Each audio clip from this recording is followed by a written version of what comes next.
tayo sa dagat at ito nga po pala yung ating nahuli mga kasablay oh. Yan at pwede na pong pangulam yan mga kasablay no.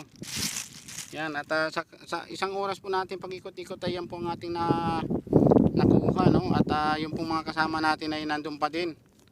Nangunguha pa rin sila doon sa may dulo doon. Yan. Ito po yung pinakang area ng ating pinuntahan no, na dagat oh. Napakalaki po ng tubig, napakalaki po ng hibas no. Yung ang tawag po dun sa hibas ay yung yung maliit po ang tubig ng dagat. Yun po yung mga kasama ko nandun pa oh, sa dulo. Napakalayo at ako naman po ay dito lang po muna ako at okay na po siguro rin yung nakuha kong yun. Yan oh. Ito po yung isa po sa mga nakuha natin mga kasablay oh. Yan. Tapos itong hindi ko alam kung anong tawag sa atin ito. Yan oh.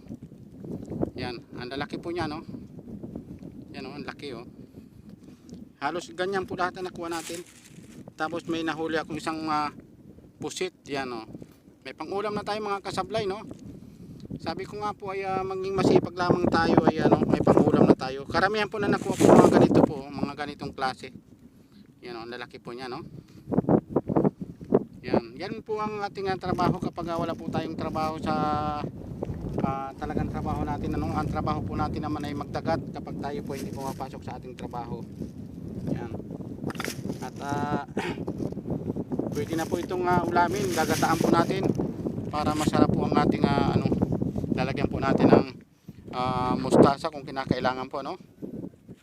Yan, lumalaki na po ang tubig, medyo lumalaki na po kasi napapansin ko po dito sa ating kinakatayuan ay yan at pumapasok na po ang tubig. Unti-unti na po nagkakaroon ng tubig yung ating pong pwesto.